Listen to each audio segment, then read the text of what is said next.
আসসালামু আলাইকুম। রাওয়ালপিন্ডি টেস্ট হারের পর পাকিস্তানের সাবেক ক্রিকেটার শাহিদ খান আফ্রিদি এবং সেই সঙ্গে রাওয়ালপিন্ডি টেস্টের মাঝামাঝি সময় নাসিম শাহ একটা মন্তব্য করেছেন পিচের ব্যাপারে, যে এত ফ্ল্যাট ট্র্যাকে খেলা হচ্ছে, যেটা পাকিস্তান মূলত হোম অ্যাডভান্টেজ নেয়ার জন্য ওই চিন্তাভাবনা করে এরকম পিচ বানায়, কিন্তু এটা আদতে তাদের কোনো হোম অ্যাডভান্টেজ হচ্ছে না। ইভেন একটা পরিসংখ্যান আপনাদেরকে দেই, গেল 3 বছরে পাকিস্তান ঘরের মাঠে কোনো টেস্ট ম্যাচ জিততে পারে নাই।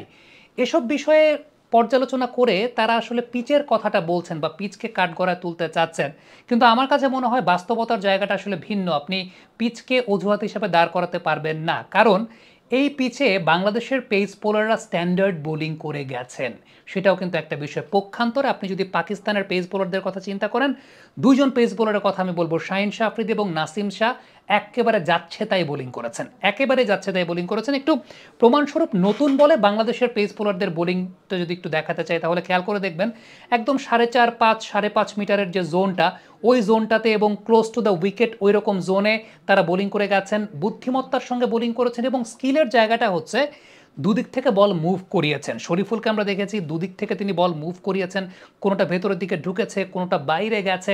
ইভেন হাসান মাহমুদকে আমরা দেখেছি যে পাকিস্তানের ক্যাপ্টেনকে যেভাবে আউট করেছিলেন, আউটসাইড অফ স্টাম্প তাকে প্রথমে ইনকামিং ডেলিভারিগুলো করছিলেন, যে বলতে আউট করেছেন সেটা আউটগোয়িং বল ছিল, অর্থাৎ দুদিক থেকে বলের মুভমেন্ট তিনি খুব সুন্দরভাবে করেছেন। তার মানে বাংলাদেশের পেস বোলাররা নতুন বলে একটা থ্রেট জেনারেট করতে পেরেছেন এই টাইপের উইকেটেও। পক্ষান্তরে পাকিস্তানের পেস বোলারদের বোলিং যদি একটু খেয়াল করে দেখেন, তারা ওই যে লেন্থটা, এই ধরনের পিচে যে লেন্থে বোলিং করতে হয় সেই লেন্থটা তারা ধরতে পারে নাই। যেটা আমরা বলছিলাম যে 4.5-5.5 মিটার, তারা হয় খুব সামনে হাফ ভলি লেন্থে বল করেছে, না হয় একদম শর্ট অফ লেন্থে বল করেছে। একমাত্র খুররাম শেহজাদকে দেখেছিলাম যে আসলে অ্যারাউন্ড দ্য উইকেট এসে গুড লেন্থ চ্যালেঞ্জটাকে বা 4.5-5 মিটারের লেন্থটাকে ব্যবহার করছেন। আদারওয়াইজ নাসিম শাহ এবং শাহিন শাহ আফ্রিদি তাদের লেন্থ ম্যানেজমেন্টে একেবারেই পোর লেন্থ ম্যানেজমেন্ট ছিল। সেই সঙ্গে লাইন ম্যানেজমেন্ট যদি চিন্তা করেন, নাসিম শাহকে দেখছিলাম লেগ স্ট্যাম্পের বাইরে বল করছেন, অফ স্ট্যাম্পের 4 হাত 5 হাত বাইরে বল করছেন, ব্যাটার একদম আরামসে সেই বল ছেড়ে দিবে। এবং অনেকাংশে দেখতে পেয়েছি আমরা যদি থ্রেট জেনারেট করা বোলিং যেটাকে বলা হয়, হ্যাঁ গতি দিয়েছেন ঠিকই, কিন্তু গতি থেকে বেনিফিটটা আদায় করতে হয় আপনার একটা করিডোর অফ আনসার্টেনিটি মেনটেন করতে হয়, লেন্থটা মেনটেন করতে হয়, যে ধরনের লেন্থে আপনি ব্যাটসম্যানকে হয়তো বা সামনের দিকে খেলাবেন। এই জায়গাটায় আমি বলবো পাকিস্তানের পেস বোলিং ইউনিটের very poor display of pace bowling. অন্যদিকে তারা কোনো স্পিনার নেয় নাই, এটাও কিন্তু একটা খুব গুরুত্বপূর্ণ বিষয়। দেখেন 20 তারিখ, এই মাসের 20 তারিখ আমি যখন পিচটা দেখছিলাম, অর্থাৎ ম্যাচের আগেই তো পিচটা দেখানো হয়েছিল, আমি তখন একটা অ্যানালাইসিসে একটা কথা বলেছিলাম যে এই পিচটা যেমন মনে করছেন আপনারা যে স্পিনাররা সাফল্য পাবে না বা শুধু পেস বোলাররা একদম থ্রেড জেনারেট করে ফাটিয়ে দিবে, ব্যাপারটা আসলে সেরকম না। একটু আপনাদেরকে দেখাই আমি কি বলেছিলাম। যারা বলছেন যে এই উইকেটে স্পিনাররা খুব বেশি প্রাধান্য বিস্তার করবে না, আমার কাছে কেন যেন মনে হয় যে এই উইকেটে যদি 2-3 দিন পর, অর্থাৎ যখন আমি জানি না উইকেটের নেচারটা কেমন হবে, কারণ ঘাস আসলে কতদূর পর্যন্ত গভীরে গেছে সেটাও একটা উল্লেখযোগ্য বিষয়। কেন যেন আমার কাছে মনে হয় যে রাওয়ালপিন্ডিতে নর্মালি যেহেতু এরকম গ্রাসি উইকেটে খেলা হয় না, সো হঠাৎ করে যখন আপনি একটা গ্রাসি উইকেট করেছেন, ওই উইকেটটাকে টাইমও দিতে হয়। এই উইকেটটা কতটুকু টাইম নিয়ে প্রস্তুত করা হয়েছে বা এই ঘাসগুলোকে কতটুকু টাইম দেওয়া হয়েছে নিচ পর্যন্ত, রুট পর্যন্ত পৌঁছানোর জন্য, সেটা যেহেতু জানি না, আমার কাছে কেন যেন মনে হয় যে এইখানে 2 নম্বর দিনের পর থেকে স্পিনারদেরও একটা ডমিনেশনের জায়গা থাকবে, অথবা সেটা আপনি প্রথম দিনও দেখতে পারেন যদি বাংলাদেশ আগে বোলিং করে। পাকিস্তানে যেহেতু স্পিনার নাই, বাট বাংলাদেশ যদি আগে বোলিং করে, স্পিনারদের কাছ থেকে আপনি কিছু ভালো দেখতে চাইলে দেখতেও পারেন। সো বিষয়টা যে এইরকম হবে যে একদম পেস বোলাররাই বাউন্সার দিয়ে ফাটিয়ে ফেলবেন, আমার কাছে মনে হয় না ব্যাপারটা সেরকম ঘটবে, কারণ উইকেটের নর্মাল একটা নেচারের একটা ব্যাপার আছে। রাওয়ালপিন্ডির উইকেট নর্মাল তার যে বৈশিষ্ট্য, সেই ঘাসটা দেওয়ার পর সেই ঘাসটা আসলে কতটুকু টাইম পেয়েছে সেটা একটা অনেক বড় ফ্যাক্টরের জায়গায়। আশা করছি এই ভিডিওটা আপনারা দেখেও নেবেন, যে পুরো ভিডিওটা দেখলে হয়তো আপনারা বুঝতে পারবেন। আমি কমেন্ট বক্সে সেটার লিঙ্কটাও দিয়ে দিচ্ছি। তবে মূল যে বিষয়টা আসলে বলার ছিল তা হচ্ছে, যেহেতু রাওয়ালপিন্ডিতে সবসময় ঘাসের উইকেট হয় না, ফ্ল্যাট ট্র্যাকই হয়, হঠাৎ করে আপনি যখন ঘাসের উইকেট তৈরি করছেন, ঘাসকে কিন্তু সময়ের দেয়া লাগে, অর্থাৎ সেই ঘাসটা মাটির গোড়া পর্যন্ত একটা নির্দিষ্ট লেভেল পর্যন্ত পৌঁছাতে হয়, পৌঁছানোর পর সেই জায়গাটা একটা শক্তপোক্ত অবস্থান তৈরি করে, দেন সেটাকে আপনি গ্রাসি উইকেট বলবেন।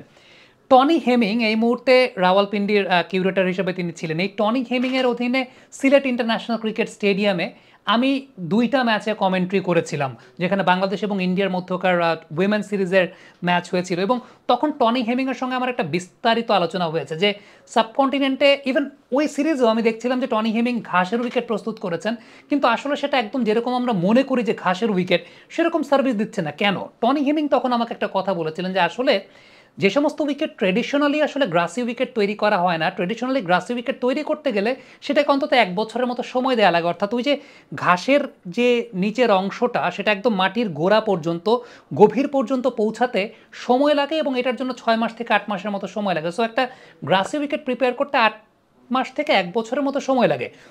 আমরা পাওয়ার জেনারেশন,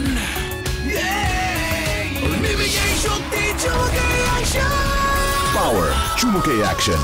সো হঠাৎ করে যখন আপনি গ্রাসি উইকেট তৈরি করবেন, সেটা গ্রাসি উইকেটের মতো বিহেভ করবে না। এই কারণেই আমি আমার ওই অ্যানালাইসিসে কথাটা বলেছিলাম যে 1 দিন 2 দিন পরেই দেখা যাবে যে স্পিনাররা টার্ন পাওয়া শুরু করেছেন। হ্যাঁ, যেহেতু রাওয়ালপিন্ডির উইকেটটা এরকম হয় যে এমনিতে নেচারটা ফ্ল্যাট ট্র্যাক, স্পিনাররা হয়তো বা ওই রকম টার্ন পান না। এবার মিরাজকে আমরা দেখতে পেয়েছিলাম যে একদম বাংলাদেশ যেটা প্রথম ইনিংসে বোলিং করেছে, তখনও কিন্তু মিরাজ বেশ কিছু টার্ন পেয়েছেন, যদিও তারা উইকেট পেয়েছেন একটা, কিন্তু পঞ্চম দিনে এসে আমরা পুরোপুরি দেখলাম যে স্পিনাররা একটা বড় ফায়দা আদায় করতে পেরেছেন, কারণ পিচে ক্র্যাক তৈরি হয়েছে।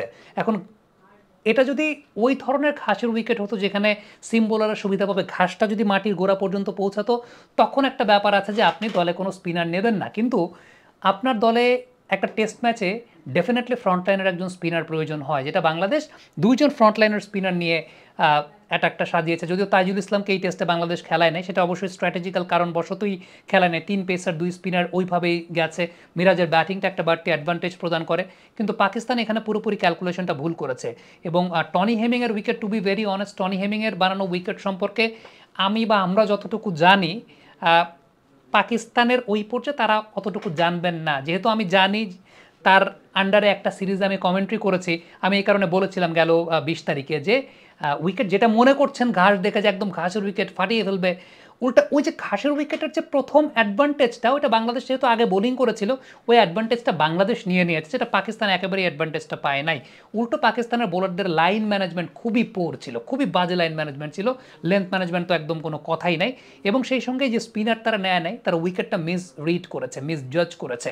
কারণ তাদের আসলে দেখা উচিত ছিল টনি হেমিং যখন বাংলাদেশে ছিলেন তখন তিনি কিভাবে উইকেট বানিয়েছেন, এবং এই যে ধরনের উইকেটে আসলে সবসময় গ্রাসি উইকেট হয় না, হঠাৎ করে আপনি যখন একটা গ্রাসি উইকেট বানাচ্ছেন সেটাকে কতটুকু সময় দিতে হয় to get the best output of grassy wicket, সেটাও একটা চিন্তার জায়গা কিন্তু ছিল। এই গবেষণাটা পাকিস্তান টিম ম্যানেজমেন্ট করতে পারেনি। সো আলটিমেটলি আপনি যখন পিচের দোষ দিচ্ছেন, সিমিলার পিচে বেটার স্কিল প্রদর্শন করেছেন বাংলাদেশের পেসাররা, আপনি বাংলাদেশের পেসারদেরকে আন্ডারমাইন করতে পারেন না।